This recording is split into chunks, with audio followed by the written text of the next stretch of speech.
Hare Krishna, everyone. Thank you so much for joining. And today we'll be continuing with the next set of two verses from teachings of Queen Kunti. And yeah, so we'll just directly go into it. And before we'll start off with the prayers first, and then we'll go. Krishna. Om Jnanatimirandasya Jnananjana Shalakaya Chakshurunmitramena Tasmai Shri Gurave Namaha.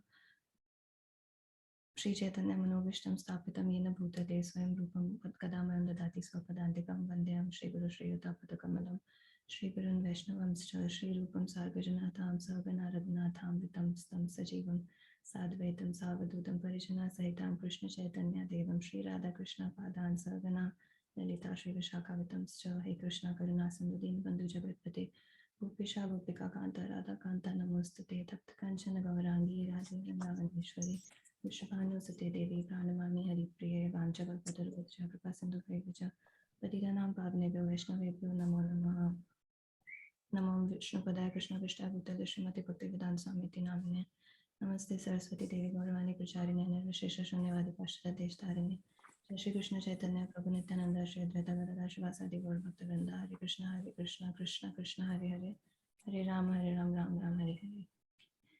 Thank you. So yeah, sorry for forgetting the prayers. That's why I actually typed it so that I can refer it. But before we begin, we'll just quickly see what we did in the last class, which was before, let's say, I guess 2 weeks back. So first verse that Prabhu discussed was that what's our actual value, in which what it means that everything we have, like our fame, our talent, and like our appearance, everything is just it depends on Krishna. And if Krishna is not with us, then nothing matters, because everything can be taken away from us at any time. But if we have Krishna with us, then that's all that matters, and that is our like highest gift. And then next was beauty in Krishna's presence. So there Kunti Mata says that how beautiful their kingdom looks now, because it was marked with the impressions of Krishna's feet. And when he would leave, this is no longer be so. So basically from this, of course, Prabhu beautifully explained it last time, but how the conversation is going now is that because Krishna is leaving, so everything is being discussed, that what will happen if Krishna leaves. And of course, Kunti Mata doesn't want him to go, and all that is happening. And because of that, she's in a very emotional state that we'll just see in our today's verse.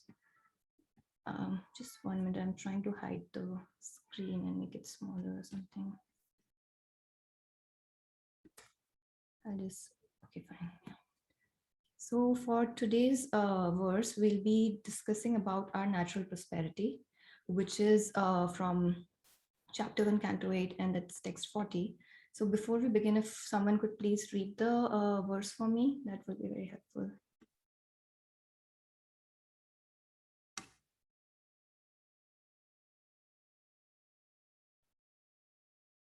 Gaurakumar Prabhu, could you please read the verse? Ime jana padashridraha supakshadi virudaha vanadrinadi udanvanto hi edante tava vikshittai. Thank you, Prabhu. So yeah, in this verse, the translation is that all these cities and villages are flourishing in all respects because of the herbs and grains, because the herbs and grains are in abundance, and the trees are full of fruits, the rivers are flowing, and the hills are full of minerals, and the oceans are full of wealth. This all is due to your glancing over them. So if we see, first of all, it's majorly, it's divided into two parts. First, Kunti Maharani, she's discussing that what all is there, like what beautiful gifts of nature are present for us. That's, in forms of food and food grains. And then there is river, which has all these minerals and fruits, and the hills have minerals, and there's wealth in the ocean, let's say in forms of the gems and the pearls. But why is all this possible? This is only because of Krishna's glancing over them. And now we'll see how what all Prabhupada has discussed based on this verse, and how he's comparing it with today's situation, how it's getting worse, and how we can help it. So next we'll just see that. So for like the major discussion on this verse, we will be taking up different topics. First topic is we'll discuss what are Krishna's gifts. Basically, why these gifts are our real prosperity. why not like our phone or our laptop? Why isn't that a real prosperity? And why are we talking about these simple things like food and just like, I don't know, some leaf and these rivers that are everywhere? Why would that be our real prosperity? And then we'll just compare Krishna's gift versus these gigantic industrialization and what all we are getting from that. After that, we'll see, first we are going to establish how it's more important, why Krishna's gifts are more important and how to get them. That is something we learn from the third part. And then Casey's holistic is just some little realization we can take from it. So how, what was like, basically the idea is like whatever Prabhupada has discussed in the TQK, this section, we'll be just picking up the major points, and many of them we can leave for like further discussion. But yeah, these are like some major snippets we'll take, and then we can have discussion on that, on them. So Krishna's gifts are our real prosperity. And why? That is because, yeah. So again, first we are mentioning what are the gifts and the fruits, rivers, hills, and everything. And as he desires, based on Krishna's desire, he can either produce them in abundance or he can restrict them at any time. So it is based on whether Krishna wants to actually give it to us or not. But then the question comes that is our devotion going to be dependent on whether he's providing it to them or whether he's like providing it to us or he's restricting them? So this is something we'll come to later when we're discussing about Krishna's mercy. But because right now we're discussing why these gifts are real prosperity. So once in Back to Godhead, Srila Prabhupada had mentioned that villages are created by Krishna and cities are created by men. So why would he say that? That's because in villages, everything is very simple. Like they have the natural resources and then they're using them to live like satisfactorily. It's not, they would do farming. It's not that they're not trying to convert the resources into something more meaningful. They would do their farming and they would make like maybe little huts to stay, but everything is very basic. And for basic sustainability, that's what it's always in their mind.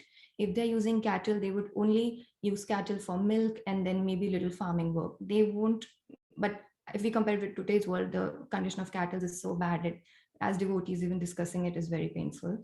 So that's what that is the main concept of villages. And from villages, we think of the farm community that even we have so many of them like Gitanagari, New Vrindavan, GV, where the basic idea is to use the resources, but to use them to a certain limit so that like whatever is the production, the consumption doesn't get more than the production, and everything is very in harmony with each other. And overall, it just leads to a very balanced ecological, like it leads to an ecological balance. So this is what is being discussed, that how important it is to take any natural resource we have and then use it to a certain extent. And then again, coming back to the point that how come this is a real prosperity versus maybe not these skyscraper buildings that we have? That's because, so we discussed about the villages. Now, what about the cities and the elaborate arrangements? We are building concrete jungles, like wherever you go, there are just more and more buildings, there's deforestation and things like that. And all these things are apparent prosperity. Even if you think of money, it doesn't have its inherent value. It depends on the market and whatever is the international rate of the exchange rate of dollar versus rupees and all these things. But if you see actual money, it's just a piece of paper. It doesn't have its own value.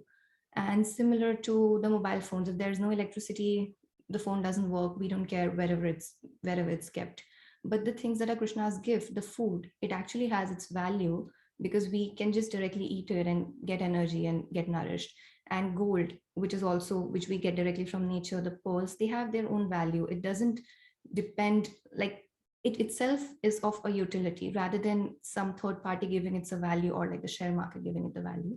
So overall, from this part, what we learn is that if anything that's given by nature, which is actually given by Krishna, that is a real prosperity, because all the man-made things that does not have its actual inherent value.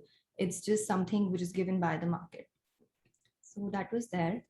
And then next, from this comes, because we touched upon industrialization and we touched upon Krishna's gifts.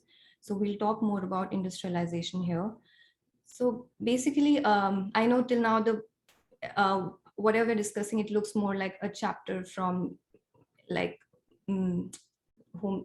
what's that, like an ecosystem class or like an environment class, but which is in a way a good part, because that's how we'll be touching at the end of this verse, that how Krishna consciousness is holistic. Because in this, Prabhupada is taking care of, he's talking to us everything about the environment and things like how to preserve the environment. And it's not, he's teaching us that this is all that we should do if you are like a spiritual being. So that's one of the beauties of this verse that I really liked. And now coming back to this, that coming back to the industrializations. So we discussed about the gifts. Now, what are the harmful effects of industrialization? First is basically, why does it take place? It takes place because we want to use more than what we have.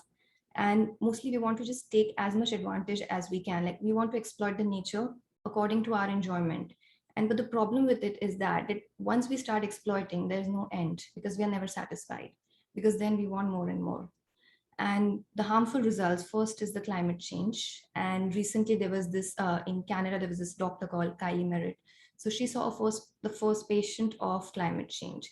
So even that can lead harmful effects on our health. And then comes the pollution. We have been reading so much about cities back in India, the air quality index is going bad.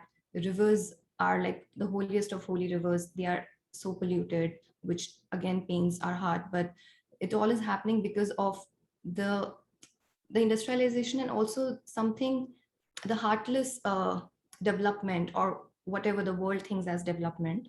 So just doing it very heartlessly without caring for the nature, because of that all these things are happening. And then comes the exploitation part.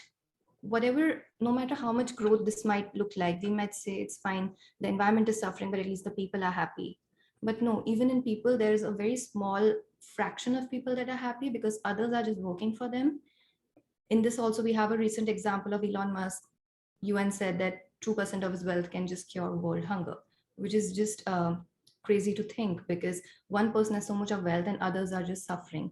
So this disparity between people, that is again a result of just a very selfish endeavor to enjoy yourself. And finally, it all just leads again to more dissatisfaction, which again leads to more industrialization or more exploitation. Dissatisfaction we can definitely see in the world, with people just wanting to go to Mars and having these different Mars missions by different tech giants. So what happens is that, but why is that happening? So one of the quotes from His Holiness Radha Swami Maharaj was that when the ecology of our human heart is polluted, then we naturally pollute the resource of Mother Nature. That means if our system or if our thinking is not correct, if we have that mindset of just thinking of our own needs, and not just needs, our own needs and wants, then that's when we just go on exploiting things and without thinking of the results. So what's the lesson? How can we not do these things? The main thing that we can do is that, which is mentioned by Prabhupada, is that human being, they may take advantage of these godly gifts and satisfactorily flourish on them, but without being captivated by the exploitative motive. For example, you have a tree in your backyard, or you stay in a village and there are a lot of trees. You can definitely take some fruit sometime from the tree, and then you can pick some of them. So that is something, you are using the resources of the nature. It's not that you are like, I'm not going to touch the tree and not use the fruits. You are using it. But what would be exploitation? You would think, okay, let me just cut down the tree and I'll make some, I'll start on some factory there. And then from that money, I can go out and order as much as maybe pizzas for myself. And I can go out and eat in several restaurants, or I can move to a bigger city, something like that. So that's the difference, that you're still using the gifts provided, but you're just not exploiting them. So just if our thinking changes, then definitely with our thinking, the environment can change. And then now comes, we've already discussed about the gifts, and now we know, at least by now we know that what's the basic idea. The idea is to use the gifts, but how to use them, and what we as devotees should do when we are using the gifts. So first thing is that Kunti Devi prays that this prosperity is due to your glands. So everything is due to Krishna's mercy, even the prosperity, the mother nature, because only with Krishna's glands the life comes in the matter. And that's why we need to understand that everything is dependent on Krishna's mercy. So what are we supposed to do? We are supposed to beg for his mercy. And just like rays of sun, his mercy is everywhere, but we need to sort of accept it, and we need to collect it. So how should we become that container so that we can get Krishna's mercy. So what we need is to be obedient to the laws of the Lord and achieve perfection in human life by devotional service. And then she desires that God's mercy is bestowed to them. So basically, this part just also tells us that why Kunti Maharani is telling all that. She's definitely praying to Krishna, but at the same time, it's a lesson for all of us that how we are supposed to live our life so that we do take care of our needs as well as we are serving Krishna to the best of our abilities. So this also shows how much compassion she has for everyone, that she's going out of her way and telling and speaking all these beautiful words. So coming to how to get the mercy, first is being dependent and second, surrender. We might use them interchangeably, but just for my own explanation, we can think of it in two different ways. So first part is dependent. We have learned, okay, the natural gifts are Krishna's mercy and we need to take them from Krishna, which is good. So that should be our mindset, that whatever I need for my own, just to sustain myself and my family, that all will come from Krishna. So that is one thing, that that he's your only shelter. But the second part is that even if those requirements are not fulfilled, then what should be our attitude?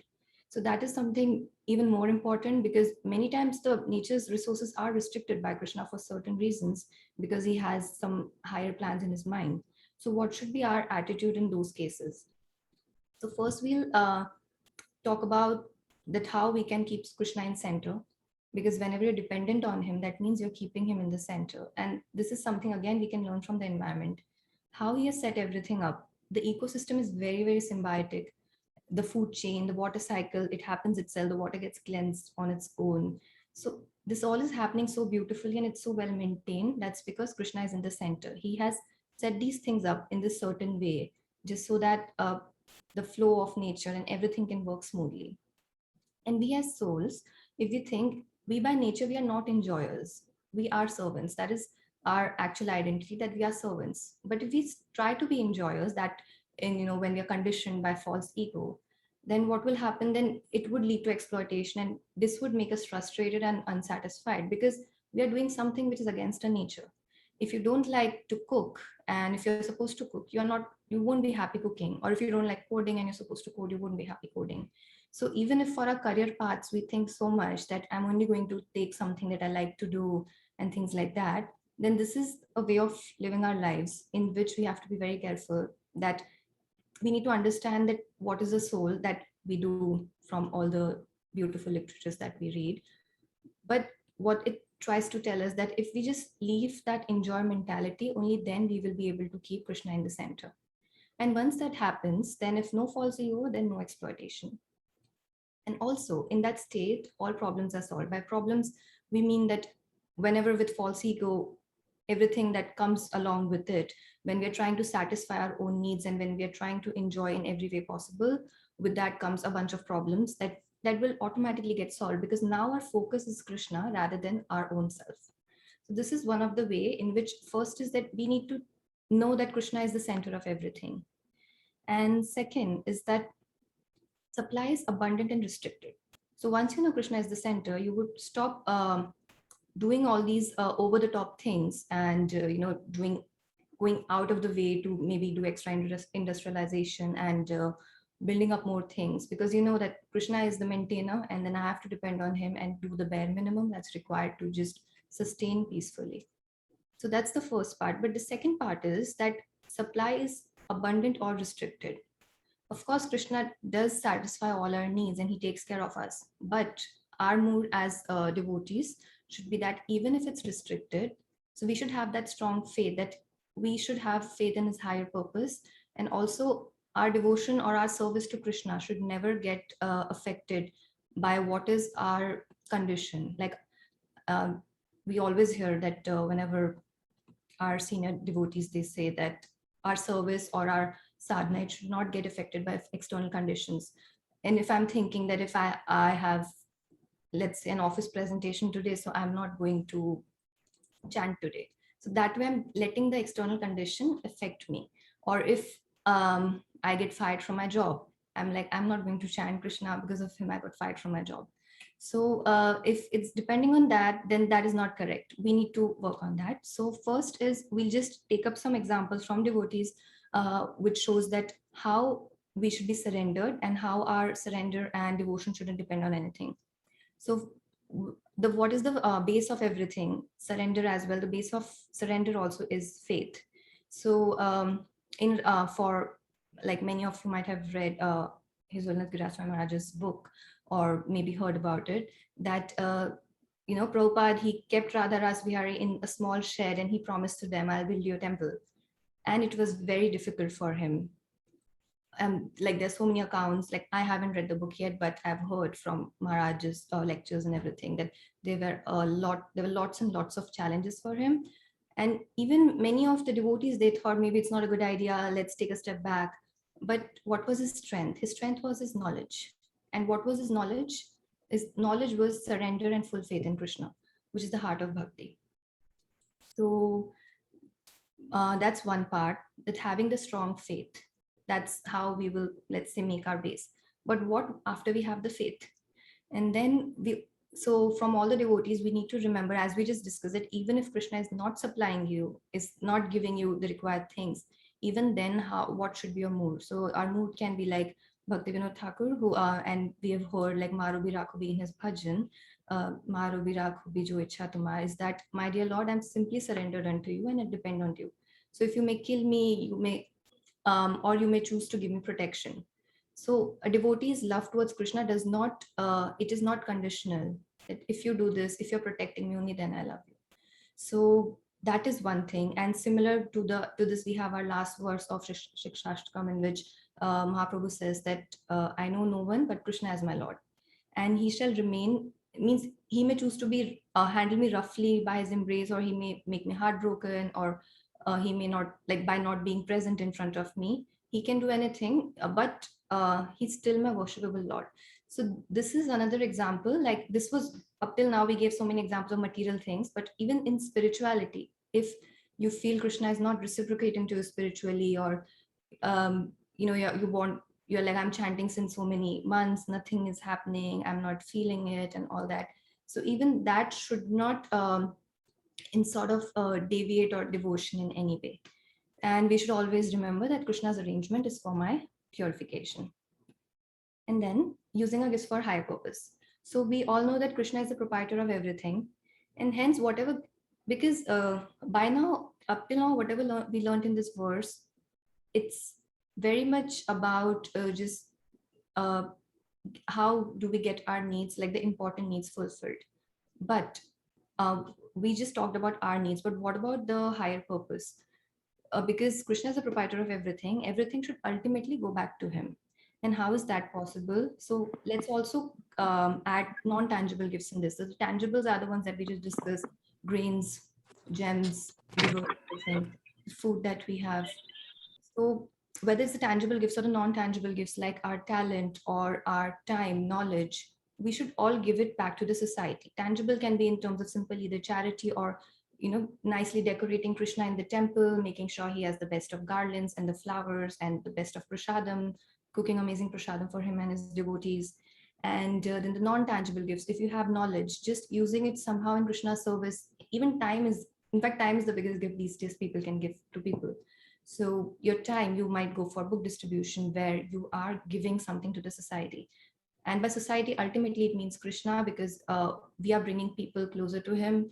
And that's how we just connect to the higher purpose, and we are using our abilities and all these, even the other tangible gifts we have for Krishna.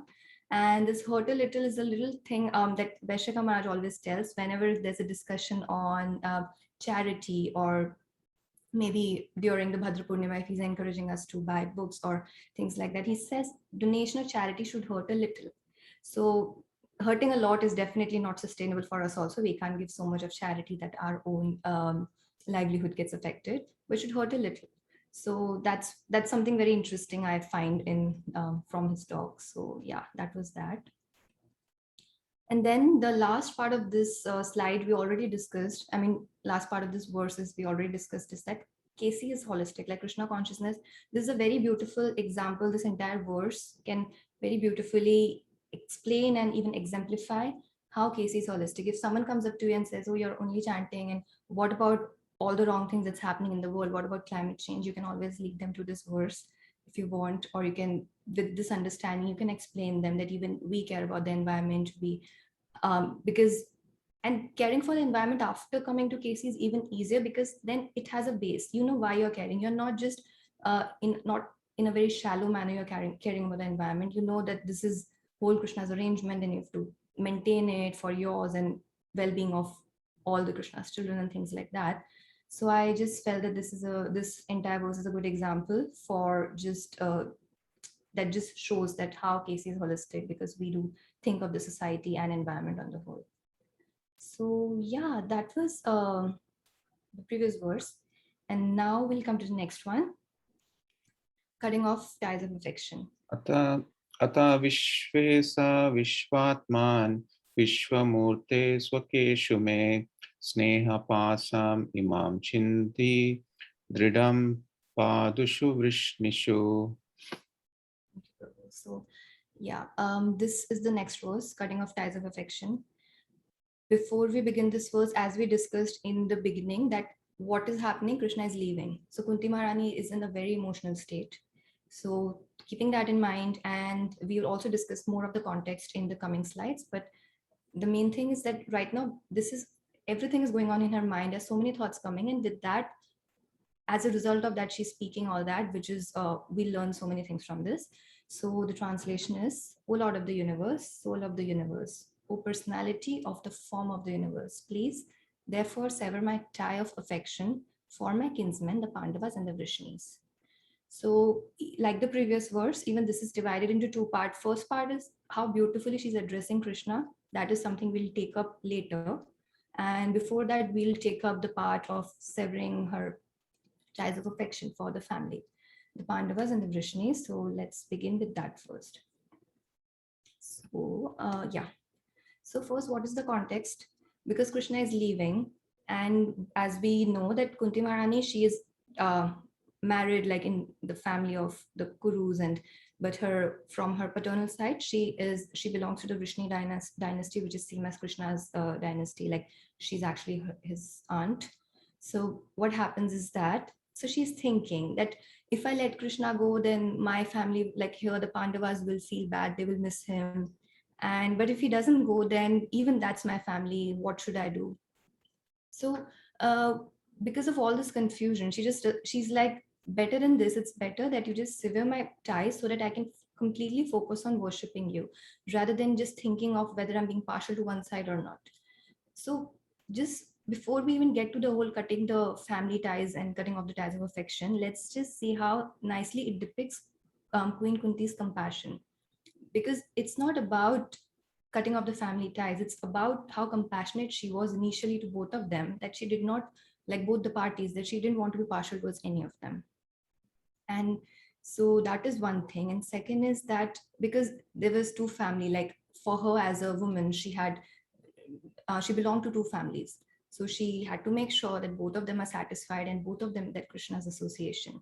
And even in this verse, she's not thinking about things like any other materialistic thing. Even this tie, that current tie that in her, that Kunti Maharani thinks she has, it's only that who's going to get Krishna's mercy. It's again connected to Krishna.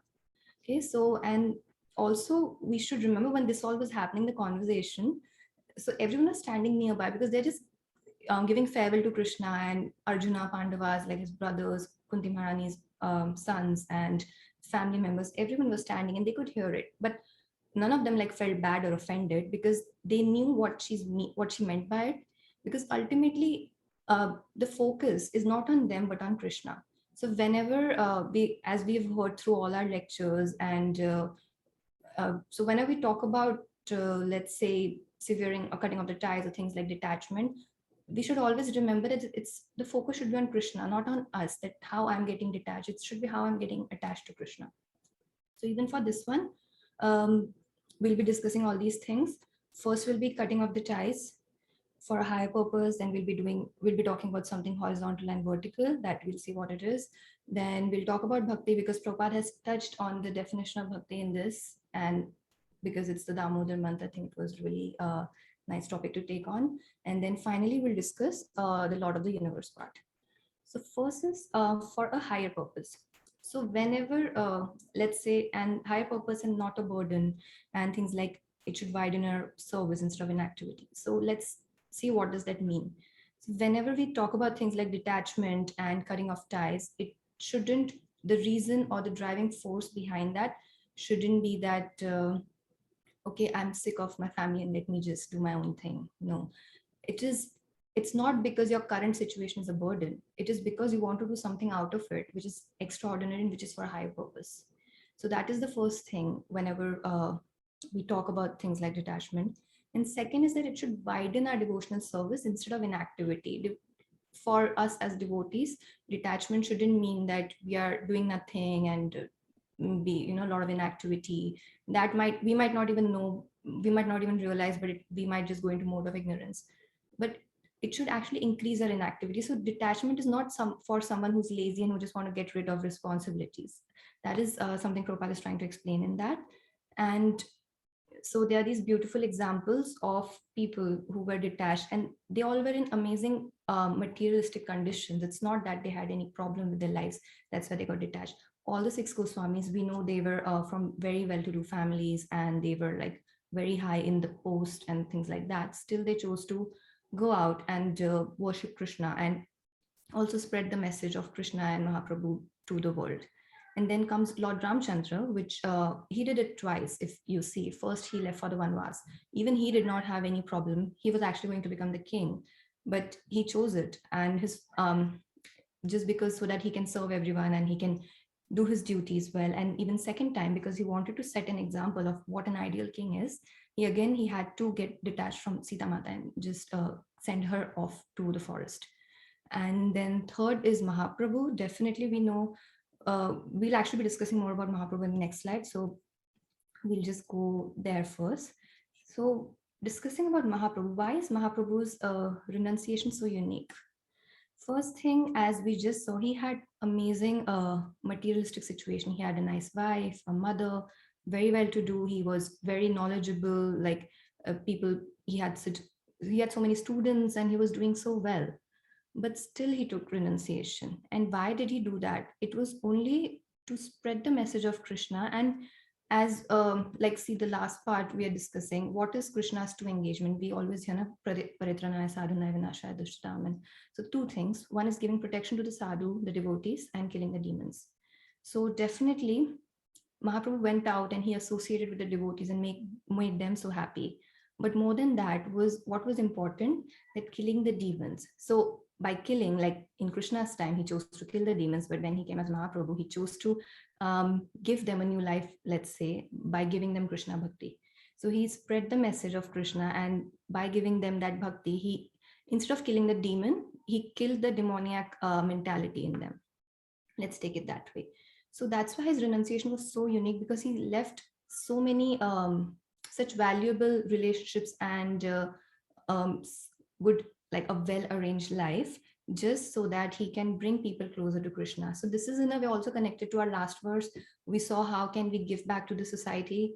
We can give back to the society in the best way possible by giving them Krishna, because if whenever you bring someone close to Krishna, you become closer to Krishna, because Krishna is very happy that you got his dear devotees closer to him. So yeah, that's why his renunciation was so unique. And based on that, just glorifying him, so Sarvabhauma Bhattacharya, once he wrote, so he actually wrote like 100 verses praising him. So two of those, the translation would be, let me take shelter of the Supreme Personality of Godhead, Sri Krishna, who has descended in form of Lord Chaitanya Mahaprabhu to teach us real knowledge. His devotional service and detachment from whatever does not foster Krishna consciousness. He has descended because he is an ocean of transcendental mercy. Let me surrender unto his lotus feet. So I mean, this is pretty self-explanatory, but something which is really nice here is detachment from whatever does not foster Krishna consciousness. See, we as regular human beings, just living our daily basic lives, we cannot, at least I cannot think of these higher ideas and actually implement it in our life so easily. But what we can learn is detachment from whatever does not foster Krishna consciousness. So you can always accept anything that is progressive to KC and reject everything that is not. If your colleagues at work ask you, if it's a Saturday, you have two options. You can go to temple and you can hang out with your devotee friends, and you can go for happy hours with your work colleagues. So then you should detach from whatever does not foster Krishna consciousness. You're still meeting your friends, but that's other set of friends. And with them, you're still having fun, but it's with Krishna in the center, and you are in the temple. Or even if you're not in the temple, but if you have that association of devotees, you're always discussing something about Krishna, or being around devotees itself just makes thing more spiritualized. So that was one thing. And then again, even Rupa Goswami, so when he resigned his post as a government minister, that's time he met Mahaprabhu in Prayag. And then again, we always recited like Namo Mahavadanyaya Krishna Prema Pradayate Krishna Krishna Chaitanya Namine Gaurat Vishe Namaha. So you're most magnanimous, he prayed, you're distributing love of Krishna. So whether detached or not, whether you have family, whatever is happening, whether you work for any big company, work for Apple or anything like that, it doesn't matter. The main point is that just distribute love for Krishna whenever given a chance. In maybe even if it's in your very simple, subtle way, you might gift your co-worker something, give them like a very nice I don't know, I can't think of an example. Give them set of 2, 3 books, which are just random self-help book, but with that you can just give them one copy of BG and tell them there is also a nice self-help book by a great motivational speaker. So just try to mix things up. That is, I think that has been very helpful. If many of us can't go for actual book distribution, that at least I can't, it's just difficult to put yourself out there. But what you can do just in your little way, if you're going somewhere, like let's say if you're staying somewhere, we go to all these retreats, not retreats, which we're traveling, you can always leave 2, 3 books when you're coming back, like in the room, let's say with a nice small message. That is a good way just to bring people closer to Krishna. You can gift your friends on their birthdays. Again, mix it up so that they don't just reject the entire gift thinking it's all spiritual. So for the beginning, I think it's a good way. So yeah, this was about how Mahaprabhu's renunciation is unique. And he had the best of everything, but still he chose to spread the message of Krishna. And now perfection of detachment. So this is a nice story of Raghunath Das Goswami. So what is perfection of detachment? So we'll quickly see the story because we're running out of time, and we won't go into much detail. So he chose to run away from his home. But these days, many people, we run away from Krishna. Not we, someone might run away from Krishna. And then, but what happened? So he prayed to Lord Nityananda. Once in Panihati, there was a feast for them. He arranged feast for Lord Nityananda. And then he prayed that he should get this, he wanted to be renounced from everything and just be attached to Krishna. So this tells that how with devotee's mercy, you can get Krishna's devotion. And as like Gautama Prabhu says, that you become a devotee because a devotee somewhere prayed for you. So this, so because of that, any of us, we can get detached, or we can get Krishna Prem. And then ultimately he reached Puri, and then his renunciation got deeper. And then there was this whole prasadam story, like what he used to eat for prasadam. Earlier he used to beg, and then 2, 3 things happened. And then ultimately what he used to eat, what the cows used to chew and reject, like the rice that the cows used to reject and leave it. So he used to wash that rice, remove the kernel, and put little salt and eat it. So that was how strong his renunciation was. And this he used to do in the night so that no one sees, because definitely if people see, then they would start glorifying and everything. And then what happens is, then one day Mahaprabhu comes to his house, and then he snatches the, of course, like Raghunath Das Goswami didn't want him to eat that, but somehow he just he snatched it, and Mahaprabhu had like long hands, so he just grabbed him like that and he ate it. And then he said it's sweeter than anything he's ever eaten. And then after this, Mahaprabhu gave him a Govardhan Shila and a Kunjmala. So Raghunath Das Goswami, he became so attached to the Kunjmala, to the Govardhan Shila, that it became his life and soul. He would worship the Govardhan Shila and was so happy. So basically, what we learned from this, we just saw that he's praying for detachment, and ultimately he's attached to Govardhan Shila. But that is the whole essence of it. That what is the perfection of detachment? It is attachment, but attachment to Krishna, which is very important. Like dry detachment is not useful or helpful. It can just leave us very vulnerable and just not knowing what to do with our lives. So if you're attached to Krishna, then automatically, if Krishna wants you to be detached, it will come. If he doesn't want you to be, it's fine. The main thing is just be attached to Krishna and just rejoice in the Krishna Prem and try to get more of it. So again, the focus should be on Krishna, not on us. Because many times renunciation shouldn't make us proud or hard hearted. If I'm not talking to my mother nicely, no matter how much renounced I am, no matter how nicely I serve the temple, everything is meaningless, definitely. So it is very important that we should have soft heart, and as again, quoting Gautama Prabhu, like, so that Krishna can steal it. So we should not think of just being renounced, because that's not the point. The point is loving Krishna, so which should always be center of it. And then after all this happened, then Raghunath Das Goswami also asked Mahaprabhu that what are the duties of a person who's detached. So we'll quickly see this point. First is no gossip, prajalpa or gossip, and that's even Rupa Goswami says that it steals away our bhakti. So whether or not we want to progress in devotion or not, whether we're just simple human beings, not very much keen in Krishna bhakti or not, but it's very important not to gossip, because it's just hurting someone, and which is definitely not good. And then second is being simple. So being simple means you would make amazing prasadam, but it's all for Krishna. And you might dress simply, you might eat simple food, but you would dress Krishna nicely. Definitely, we don't want to wear the same things Krishna is wearing in the temple, but we are happy like just dressing him up and taking darshan every day. So the idea is to be simple yourself, but make sure you have the best of everything for Krishna, and an offering respect, not expecting anything, always chanting the names and meditating on the serving, like meditating on serving Radha Krishna in Vrindavan, and how the above things can be followed, as we know, Trinada Pisunichena. So just be humble in grass and more tolerant in tree. So that was more about perfection of detachment. And now, so by now we just learned everything about detachment, and but what about us? Like, what about not us? Let's just say, what about me? I can't be detached and I can't do all these things. So what to do? So what we can do first is, even if you can be detached, the first thing is the duty part, which is very important. So even like even when Srila Prabhupada met his Guru Maharaj, he wanted to serve him, but he wanted to serve him by being with him and everything, but because he was already married, so he thought that he can't leave his duty. So he did his duties. In fact, then he thought he should earn very nicely, like he should earn nicely so that he can actually give it to the temple of, like, give it to his Guru Maharaj so that he can spread message of KC. The first thing anyways comes is duty. And second is that we should remember that these things are important, and but only in this particular lifetime, because whatever family we have, it's only for this life, not for all the lives. So just learn to distinguish between important and most important. Important important doesn't mean, because just because most important is there, it doesn't mean that important leaves its value, loses its value, but just need to just learn to prioritize things. Maybe that's what they mean by this.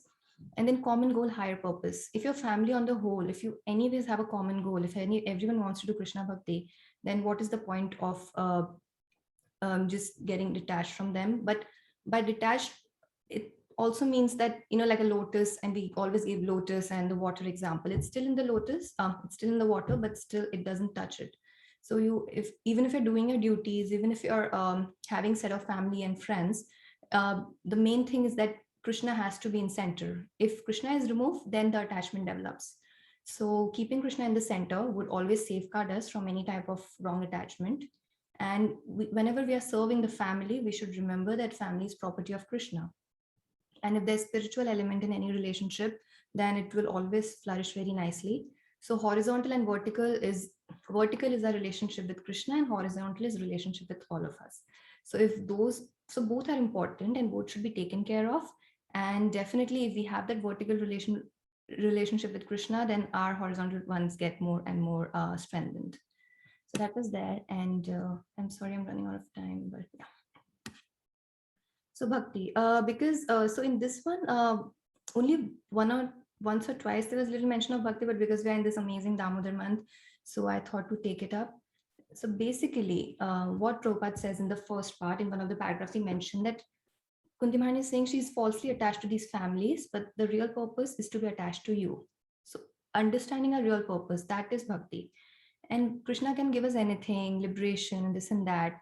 But bhakti is something special that when he gives to that person, then he becomes purchased by the bhakta. So first thing we should remember is not that the devotee wants Krishna to be under the devotee's control, but that's just Krishna's loving nature, that he wants to be under the devotee's control.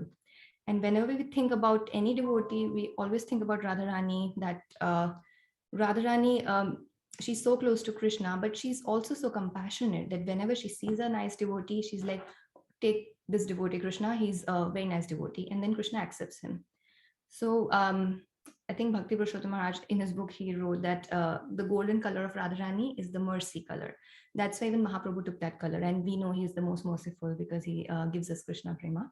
And then because we are talking about how Krishna gets bound by his devotees, so we can't go without mentioning Damodar, how Krishna is bound by his amazing mother Yashoda, and she did something no one can do. So yeah, we might just touch it more in, yeah. So it's just at the risk of just digressing a little bit from the topic, because we talked about Bhakti and Damodar month is just ending tomorrow, I guess.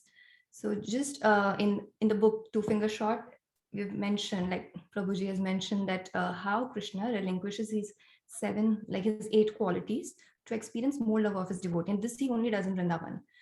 First is Antaratma, like he rejoices in himself. But in Vrindavan, he's dependent on Mother Yashoda's milk. He's only happy if Maya is with him and she's serving him and they're nicely spending a good time.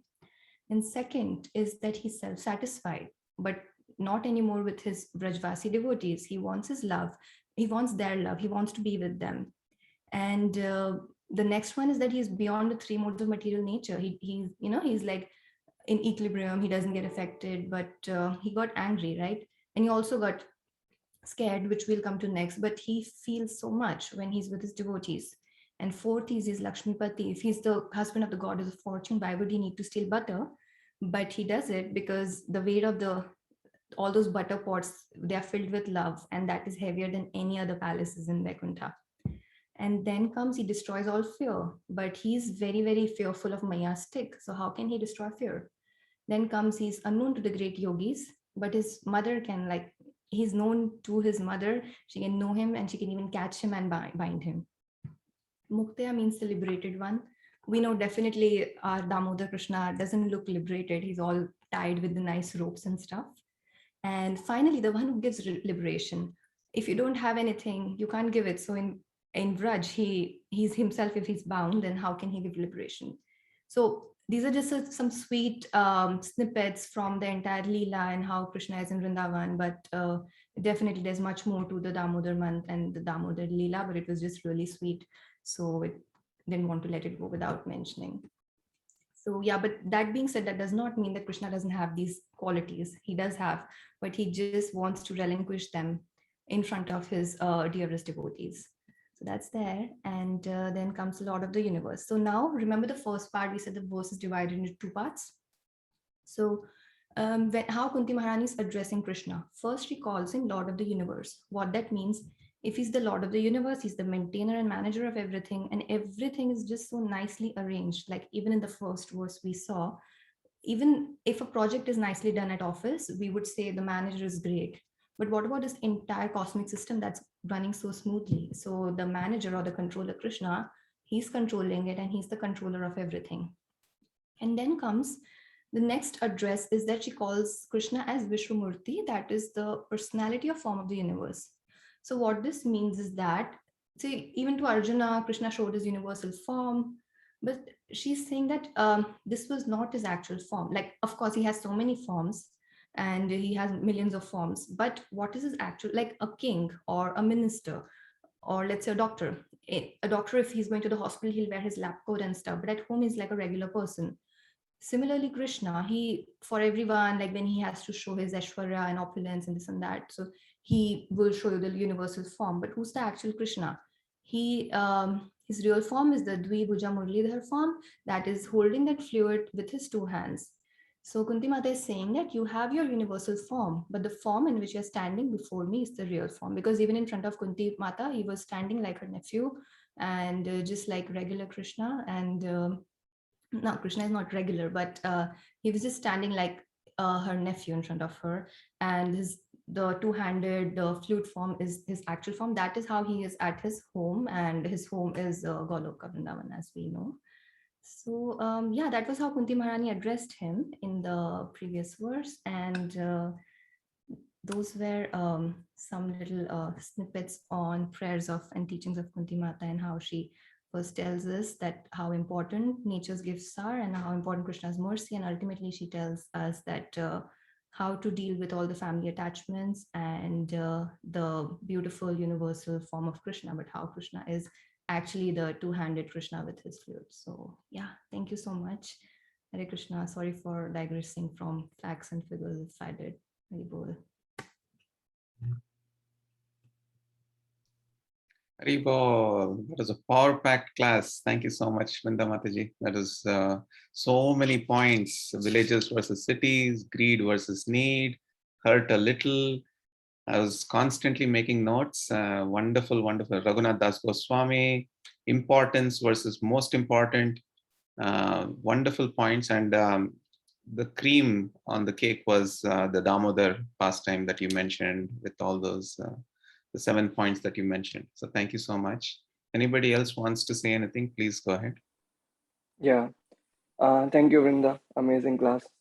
I loved how you like went from one slide to other so smoothly. And the best part that I liked is like how you contextualized first regarding Queen Kunti when she said that please sever my ties from Pandavas, and so you made sure you just first tell what is the context rather than jumping onto the verse and making us confused. So thank you so much for that. And I also loved like how so many insightful points that you shared, like how to do book distribution, and the best gift today is like giving our time to others. So so many great points. Yeah, thank you so much. Hare Krishna Mataji, this is Krishnan. It was so relatable. Your entire class was so relatable. You made it very practical. As we think about environmentalism and being environmentally conscious, how keeping Krishna in the center is probably the best way of doing that. I'll share a real life example. The other day I went to the grocery store and I forgot to take my bags with me, the bags that I usually take. So, and I got these plastic bags or paper bags, and sometimes we don't put Krishna in the center, and so we take things for granted. We take the earth for granted, and so it was a wonderful class, and I loved the Damodar Leela the 7 points that you mentioned, how Krishna is. Um, you know, is the 7 points that you mentioned. They're really beautiful. They're a very, very nice class. I wish I had taken notes like Gaur Kumar Prabhu, but I didn't. But wonderful class, Mataji. Thank you. Hare Krishna, Vrinda. Dandavats. I'm so proud of you. You did such a great job. Oh my gosh, I feel like you need to speak more. Typically, on our life of devotion, you're quiet or quieter, and you let others speak, and softer spoken. But my gosh, you spoke with so much passion tonight, and I just, what I really appreciate is, as Krishna and Prabhu had said, just so relatable and so practical of how we can apply it today in scenarios that we can see today in our lives. And I feel like that is a good representation that you've really synthesized it and thought about, wow, how can I practice Krishna consciousness? Or how does it kind of relate to like today versus just very theoretical? And also just speaking from a personal perspective, sometimes for me, I don't say it's like dry philosophy, but what I appreciate from you is just it was so practical, relatable, and nourishing, and it's so much bhakti. And I feel like you really spoke from a place of like understanding and even how perhaps you see the world through Krishna consciousness. And I really appreciate that, and I hope to cultivate that much more versus just, I would say, like dry philosophy. So thank you so much. As Gaur Kumar Prabhu said, it was just a power-packed class, and you just spoke with so much fluidity. And it was just really fantastic and wonderful. I hope you speak more. Thank you so much. So proud of you. Hare Krishna. Hare Krishna Mataji. Thank you. Just so kind. Thank you. Several devotees from ISV, Vrinda Mataji's fans. Would anyone like to unmute and speak? Hare Krishna, Prabhu. Yes, Can I? Prabhu. Yes, Yes. please, Prabhu. Yeah, yeah. Hare Krishna, Vrinda. Like I really loved the class. The how you connected with the environment, and then Yukta Vairagya, then Damodar Leela. Everything was covered. Like when you started and explained the verse that the oceans are filled with like so many treasures, and there are fruits and herbs around us, and that is the real treasure. I was just thinking like, oh yeah, I mean, what she's gonna speak about, like the treasure that we consider nowadays, like laptop, phones, and other material wealth. But you like exactly answered that question, like you discuss about that. And I really like the Raghunath Das Goswami's pastime you shared. So I had a question about that. I mean, this is like one of the incidences happened with me. So like you was talking about like, I mean, you very nicely explained that how we should be like associating with whatever is gonna help us in Krishna consciousness, and try to detach ourselves from the things, or keep us aloof from the things which won't help us. So there, like I met one Prabhuji, like in this is like incidents in Seattle. I would like to get reflections of other devotees as well on this. So that Prabhuji was staying at our place, and he was like devotee for a long time, and he was recently married. So uh, and so he was telling me about his marriage and all, and I asked him, "Oh, Prabhuji, is your wife a devotee?" So he was kind of pissed off. He said that like, why devotees have this kind of discrimination? Yesterday, I saw a child, and he was asking his father, "Father, Dad, is this guy a devotee? If he is, I will talk to him." Something like that. So, like when we try to detach, or when we like, we kind of, I mean, we kind of become discriminator, blunt discriminator, and then uh, it's like so it's become like kind of cult. So, like practicing Yukta Vairagya and not becoming victim of this kind of tendency as well. How we can do that? Like, what your thoughts on this will be? Yeah, so yeah, I mean that's a very nice point, and it reminds me like Chaitanya Chan Prabhu always tells that he's not very happy when he hear things like devotee and non-devotee these terms. So first is everything is our shades of it's a spectrum of shades, and one thing I feel that instead of completely not associating with someone, we can have friends who are not devotees, like in our terms, devotees and non-devotees, but we can still be friends with them. It just depends what activity we are doing together. Like if I have a friend, and if I'm bringing her to the temple, and if we are just going, and if I'm talking to her about what my friends are doing at temple, I'm inviting her for Janmashtami, that's all right. But then it's my choice that I have to reject when she asks me to come for happy hour, or she asks me to come to a club. And so I think yeah, I think that would be my answer, that more than means with devotees, if you're associating, then it's amazing, but with we need to associate with who are not devotees as well, because then we can tell them something about Krishna and bring them closer. So I think what activity we are doing with them is more important than who they are. So yeah, I think probably Gautama Prabhu and others might have better answers.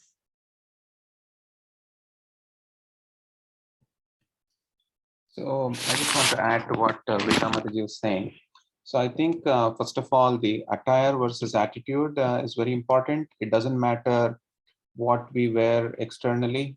So one thing is, if you're wearing a kurta and tilak or sari and tilak and things like that, it doesn't mean that you're a devotee. So you can think of it as a fruit. So the fruit has peels, the outer covering. So if we just judge someone just by the outer covering, then we will not understand who they really are. So externally, you could be wearing whatever, you could be speaking philosophy, but internally, what you are is actually what makes us a devotee. So the attire is one thing, but the attitude is what really makes us a devotee. So how do we judge? First of all, should we judge? First of all, it's almost impossible to judge and understand whether the person is actually a devotee or not, because it's something very personal, it's very private, and we cannot judge or put people in buckets that this person is a devotee, this person is not. It's actually very dangerous either way for our progress in Krishna consciousness. So it's best to progress ourselves, looking internally and trying to increase our faith slowly and steadily, than to focus on others and see, is this person a devotee, non-devotee, and so on. Yeah, and it's really not right to even ask. Again, devotion is something very private. So it's not by asking someone, is this person a devotee, is this person not, is not an answer that you will get which will satisfy you, because you don't know what is inside that person. I don't know if that helps, Prabhu. And also one more thing is, there is a lot of talk about dharma and devotion. So dharma, according to what Govind Prabhu says, is something external, and devotion again is something internal. I can give you a few examples here. So for example, let's take Lakshman. Okay. So when Lord Ram went to the forest when he was exiled, Lakshman immediately, with complete Sharanagati, followed his elder brother, Sri Ram, right? So now you might say, okay, this is amazing devotion and so on. So, but on the other hand, he left his wife Urmila, right? He completely ignored her and in one sense left her. So there could be a question that is asked, was what Lakshman did right? So in one sense, what Lakshman did was perfect, because in terms of surrender and Sharanagati, he immediately followed the Lord. But on the other hand, when it comes to his dharma, did he do the right thing by leaving his wife? So this is the thing. Of course, we cannot imitate this because only Lakshman can do it. 99.99% of us, we cannot imitate what Lakshman did and leave our social responsibilities and things like that and do what Lakshman did. So it's good to understand what dharma is and what devotion is. So dharma, so in one sense, if we leave our wife or spouses or anything like that, so that becomes adharmic. Like for example, the example that Vrinda Mataji quoted today, not talking nicely to mom or not talking nicely to, or hurting our family members or anything like that is adharmic. But that does not imply that we are not devotees or we have no devotion. These are two separate things. Even though there is some connection, of course, if you're a good devotee, automatically this becomes as a side effect, some people say, but still there is a clear distinction between dharma and devotion. I can send you a lecture of Govind Prabhu on this topic where he clearly elaborates. I will post it in the Life of Devotion group. But I hope this answers Vinay Prabhu. I know this is not a complete answer, but yeah, I hope it answers. Yes, Prabhu. Yeah, both of your answers helped me a lot. Thank you, Prabhu. And thank you, Vrinda. Yeah, class was, as everyone said, it was really relatable and I really like all the points. Thank you so much. Hare Krishna, Vinay Prabhu. You brought up a really good point, and I would like to chime in because I'm a fairly new devotee.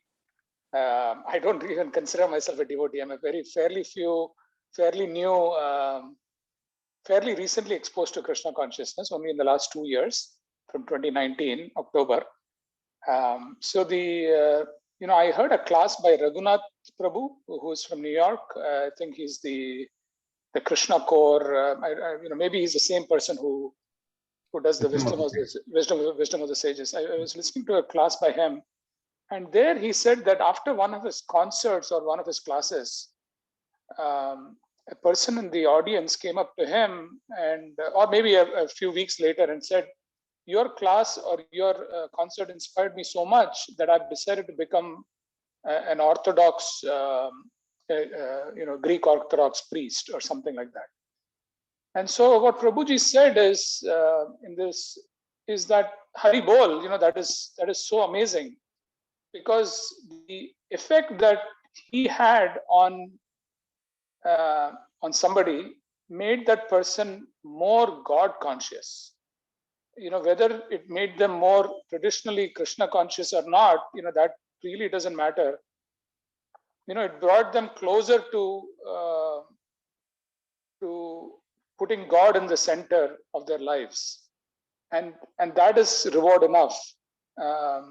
is what he was saying, and I just thought I'll share that with you, Prabhu, and maybe Gaur Kumar Prabhu, if you can, does that make sense? I apologize if I spoke out of turn.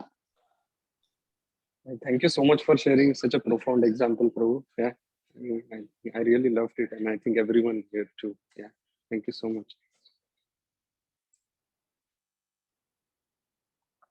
So there is a question that Lekha Mataji is asking. I can read it out. Haribol Vrinda, thank you for the refreshing class. Like others had mentioned, it really very practical and relatable way to apply Krishna consciousness, and I feel like I need to keep listening and reminding myself the same. I was wondering if you could elucidate on coming back to sadhana with enthusiasm. If we tend to move away from regulated sadhana even for a bit, I feel like the guilt is so bad that it does more harm than good. I'm sure that Krishna doesn't judge us. Any thoughts, Mataji? Yeah, so actually, this is the most relatable thing. Always losing on our practices. Like for me, I would, become very irregular. But with this one, of course, just to overcome the guilt, I think the most important thing, again, quoting Chaitanya Chan Prabhu, he says, the essence of commitment is recommitment. So it's okay if we miss. Every day is a new day. So it's fine. Just begin from where you are. And also one more thing that I've not yet started applying, but I just heard, this Atomic Habits is a book. I haven't read the book, but I just saw something on YouTube based on the summary of the book. So they say that at least try not to break the chain, which in my case, I do break the chain also, but if it's helpful for any of us, I mean, if I have a aim, I have to read for 10 minutes every day, then at least I should just open my Bhagavad Gita and just read one purport. That's not purport, like just one translation, but at least not breaking the chain. And it's similar to like going to the gym. Na? We should just go to the gym and just work out for 10 minutes. And that's more important, that we are just showing up. So I think showing up is more important, but even if it gets broken, it's fine. You can always start wherever you are, whichever day. And because we have to do it forever, so it's never too late. Yeah. Thank you, Lekha. Thanks.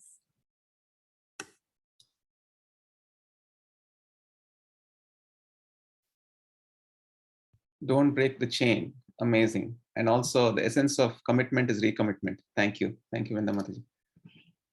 Anyone else? Hare Krishna, Vrinda. It was an amazing class. And yes, it's definitely very practical. Like, you packed a lot of concepts in there. I think I need to see the recording of this. Although I took some notes, it was just like the 1 hour went by so fast. I liked how you said the villages are created by Krishna and cities are created by men. It's so true. So naturally abundant the villages are, and you can see Krishna's creation everywhere. But in the cities, like Prabhupada says, it's concrete jungle. And that was wonderful to actually meditate, look outside and meditate on Krishna's creations, and be thankful for, like every single moment when we see a sunset or a sunrise or whatever we can from the city from here, right? Instead of us waiting to go to village and be thankful for Krishna. I think that's a great thing. And I also liked how you said, it should hurt a little. My dad always used to say that whenever we give in charity, it has to hurt a little. Otherwise, it's not considered charity. I'm glad that Vaisheshik Maharaj also said that, that made me remind me of like make it more authentic for me now that this is okay, my dad was right too. And I also really liked how you said killing the demoniac tendencies versus killing demons. I think it's more appropriate for this age and time and age where we don't see demons, but we actually have demoniac tendencies within us, and killing them is it's like taking care of our anarthas, and so that we remove the obstacles in the path in our way, in our life of devotion to to grow spiritually. I liked all your points about the Chaitanya Mahaprabhu's renunciation, how unique it is. That part alone, I want to see it again, because I could not remember all the points that you mentioned, but they were all like, when you mentioned it, it was like really gem of the points. Something that I do remember, or the detachment from whatever does not foster Casey. Like, that reminds me of thing that we have to include everything that's favorable for Krishna and discard everything that's unfavorable for Krishna. We always have heard that. And like Gorkuma Prabhu said, I also like that important versus most important. I think I'll have to meditate on that also a lot. I've never heard of this most important. I thought it's just either important or not important. So I guess it's very nice to see that in vertical and horizontal relationships of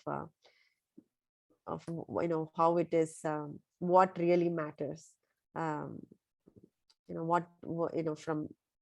across lifetimes, that will take us closer to Krishna. Thank you so much for this class.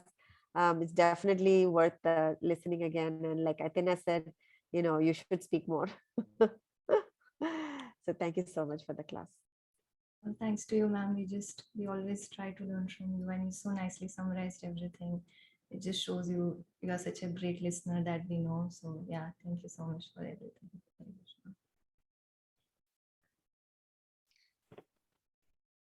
Anyone else? So Parikshit Prabhu, you're unmuted. Yes, Prabhu. Yes, Prabhu, please go ahead. Yeah, Hare Krishna, Vrinda mataji. Very diverse lecture, as everyone mentioned. I'm sure you would have put a lot of time into it.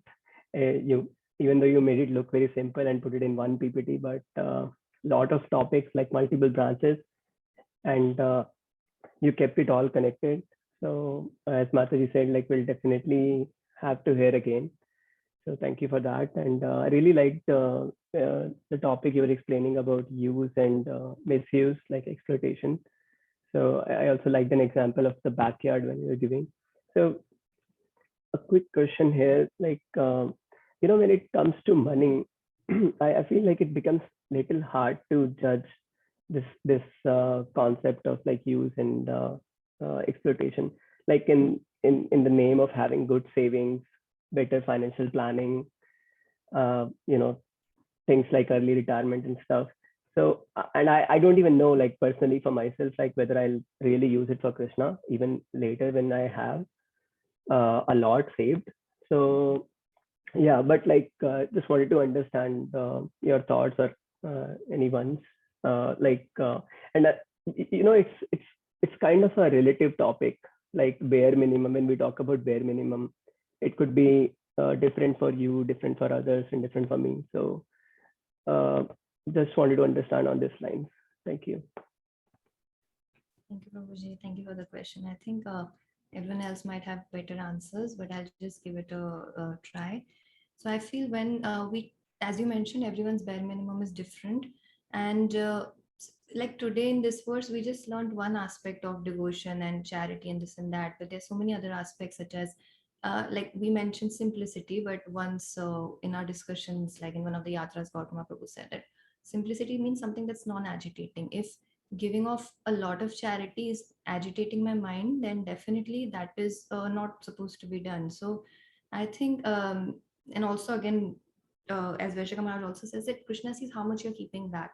But with today's day and age, it is important to have a secure future, because if I'm not peaceful with my mind, then maybe or not I might not use my savings in future for Krishna. But even if I'm using my savings for my own self, then at least one part is taken care of. Now I have enough money, and then I can focus on other things. So if with that money, if you are just more peaceful, then I think it's all right. But if I'm just always thinking, how do I spend my money, what new vacation should I take, or what new gadget should I buy, which might happen, which in limited quantity, it's fine. But if that money is agitating me now, what to do with it, where to invest, I'll try stock market, this and that. So I think that's where things get messy. So it's okay to save, but not get maybe let's very passionate about it. So I think that would be my view on that. Thank you. Thank you. Thank you. Thank you so much.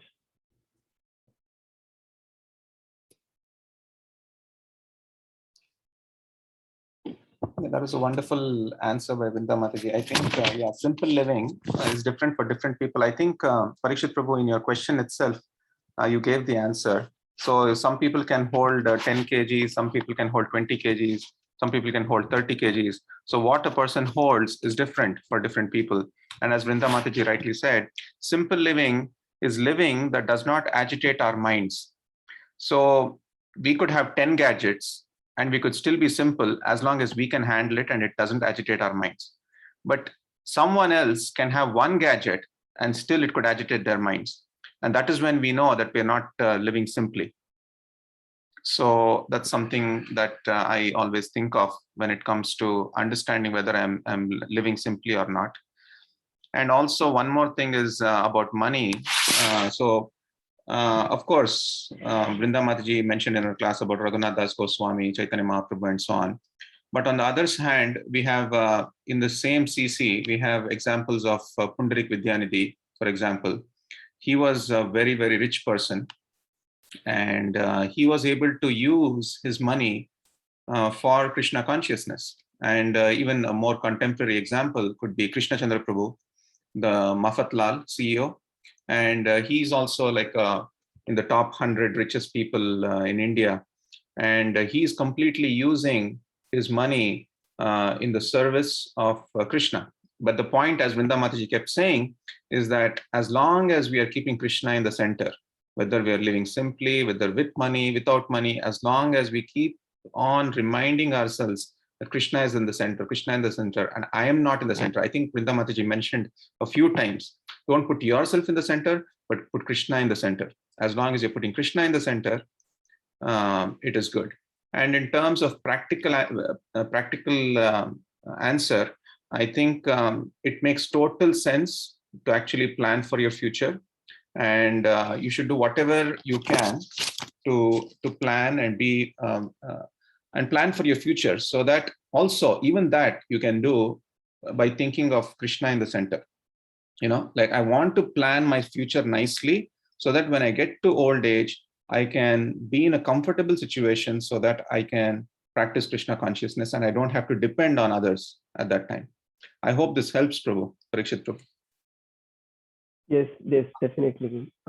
Thank you, Prabhuji. Very well explained, both of you. Thank you, Vrinda Mataji. So I think on that note, we can end now. So thank you all so much for your time. So next week it's going to be Sindhu Kanya Mataji. And then, yeah, and then we'll complete this whole series. So thank you all so much. Vancha kalpatarubhyascha kripa sindhubhyo eva cha patitanam pavanebhyo vaishnavebhyo namo namaha. Srila Prabhupada ki jai. Grace Vrinda Mataji ki jai. Hare Krishna.